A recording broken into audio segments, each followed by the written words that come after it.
I cracked the code on trying to message strangers? It's real simple. Check this out. I just go, hey bitch, you trying to scale? I have an even better first line. I say, hey baby, if you're down with brown, I'll take you to Chocolate Town. I don't sell appointments. I sell Lambos, and you're fucking poor without one. I message first the owner of the company, and then I say, I talked to your daughter, and I will fill her pipeline with more leads, baby. You're gonna hire me, or I'm gonna case study you as the bitch who failed. Oh, I do not cold call.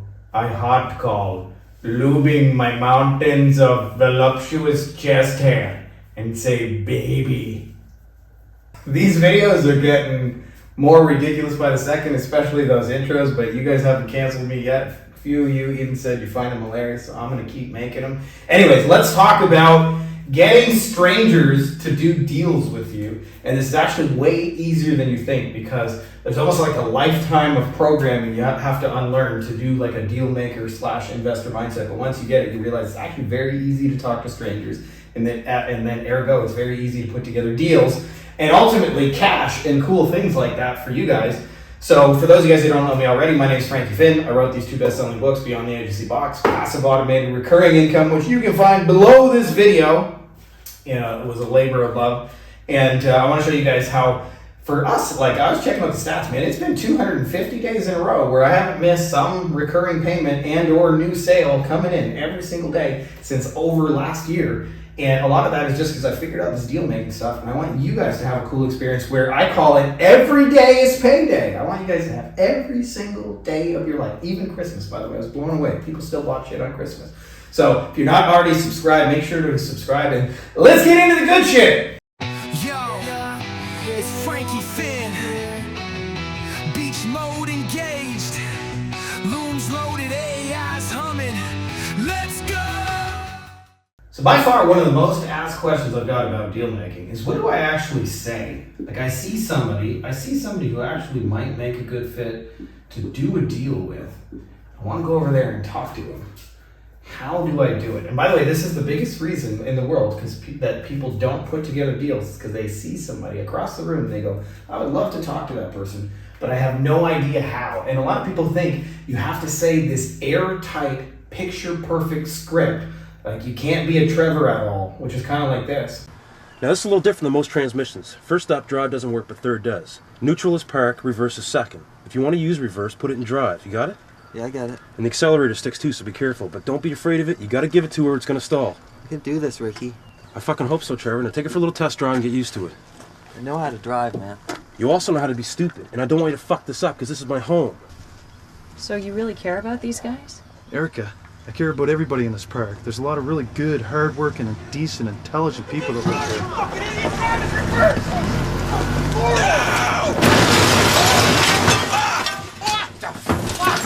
All right, so I'm going to make an analogy that I hope will make this perfectly clear. We used to have these dances when I was in like grade 7 and 8, and there'd be this big old gymnasium, and have some kind of like disco ball in the middle, putting out lights on the people, and they'd be playing romantic music for us. I can remember they used to always play, the boys, girl, I'll make love to you. And what ends up happening is it's the same at every dance. There's a bunch of girls over here. I'm going to give them boobies and some hair on one side.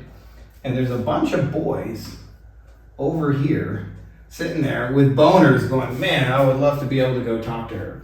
And for the first like 2-3 hours, or maybe like 1 to 2 hours, even being forced in a room together, they don't talk to each other because they sit in the middle going, what do I say?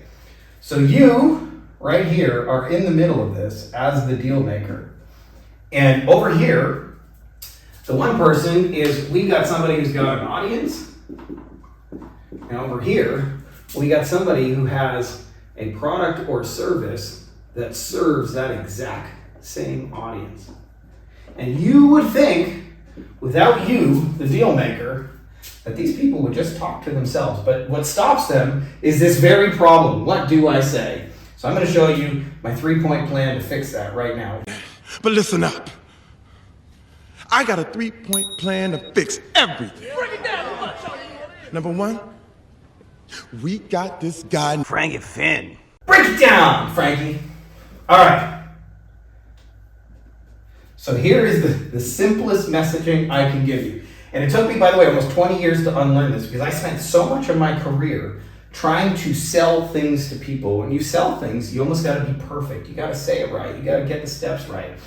But I promise you, that's not true when you're actually the one buying, right? So I think of my lady likes to buy toys sometimes on Facebook Marketplace. My kids break everything, so we feel a little better if we get it secondhand and it gets broken, and if you buy it brand new.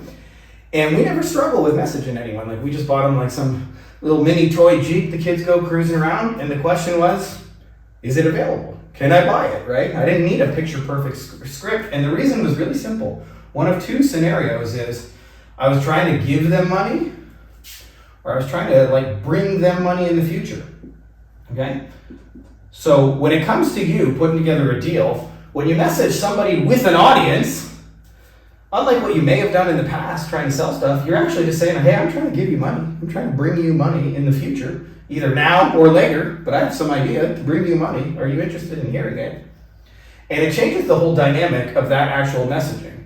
And when you realize it can actually be this easy, this is how happy I felt personally. When it comes to 4-month-old Danye, Andrew, you are not the father. Bring it back now.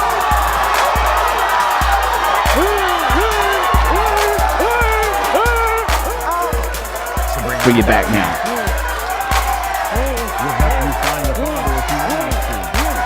So over here on the other side, we have somebody who has a product and a service that goes together, and our messaging is actually the same. Hey, I'm trying to give you money, or I'm trying to bring you money. Would you be open to me bringing you money? Can I give you money? Right? It's never hard to message the person with a G. So when you're actually in the middle in the deal maker stuff, it's actually not hard to talk to anyone. It's very hard when you're asking people to give you money, when you're trying to go, I'm trying to give you money, and then I would like to keep a percentage of that for me. But I'm going to bring you your money first, and I'll just keep a little bit for me. Would you be open to that kind of scenario? Almost always they say, yeah. Hey, I'm trying to sell your product or service for you. I'm trying to give you money. I'm trying to bring you money. Would you let me sell your shit to these people over here for you? In other words, could I put together a deal? And so this is really the magic of what do I say, is it's actually not hard to message people at all when you're trying to be the, I'm trying to give you money or bring you money into the near future. So I've seen a lot of people send me messaging and they're all stressed about saying it perfectly, doing it right. And those are when you're trying to get people to give you money. But when it's the reverse, it's actually just much lighter and gentler. So like, I want you to get away from this idea that it has to be this hard, difficult task to be able to message somebody and talk to them, which normally people think of as like this. Hey, listen up, everybody. Turn up your volumes. Announcement. I got good news. We're extending arts and crafts time by 4 hours today. My fingers hurt. What's that? My fingers hurt. Oh, well, now your back's gonna hurt because you just pulled landscaping duty. Anybody else's fingers hurt? I didn't think so. Right? So this is not landscaping duty, my friends. This is, would you be open to me giving you some money? Right? And always in a scenario, by the way, like if you think about why would people are totally okay with having 100% commission salespeople, because you really got nothing to lose. Either if they make sales, the money you're paying them with, they brought you, right? Like if I used to be really happy, for example, like we would have $1,000 a month service. If somebody brought me $1,000 a month client, I would usually like give them a $500 commission right then and there. There you go. Right, those are the early days. Obviously, our prices went up over time. But I just want to give you an example, right? If somebody brings you $1,000 deal and then after you're paid, give them $500, that's an easy yes for you, right? And it's also an easy yes for both people. I want to bring you something. I want to bring you cash. I want to bring you a deal.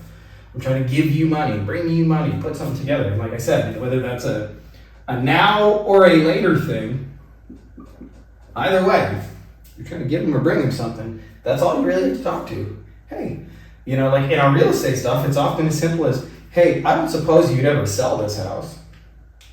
Right? That's the opener, the magic opener. I don't suppose you'd ever sell this and would entertain an offer on it.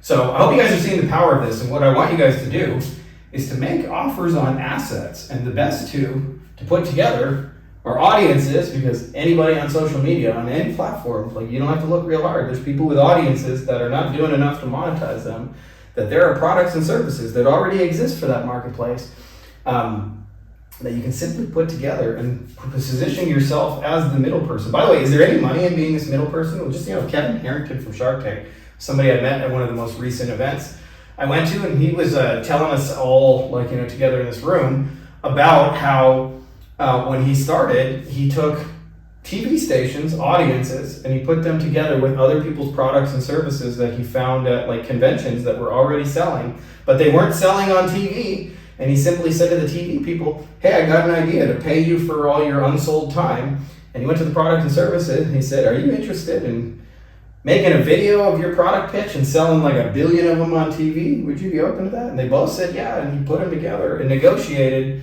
I don't know the actual numbers, but imagine he made 10% of every sale that went through TV for 10 years, which is what he did, which is why he's a mega rich person. But important, why I tell you guys this, he did not own the audience. That was not his TV station. His first product was the Ginsu knives. He didn't make Ginsu knives. He didn't sell them. He simply put those two things together and negotiated a fee for himself, all because he knew how to answer the question, what do I say? And it's actually pretty easy. It's not, I'm trying to get you to give me money. It's hey, I got an idea to pay you guys for all that unsold time. Hey, I got an idea to pay you for a whole bunch of product sales and you don't even have to give a single pitch. Right? So that's the magic of this. If you're not already subscribed, make sure to subscribe, and may the force be with you. Oh, and make sure to check out my book down below.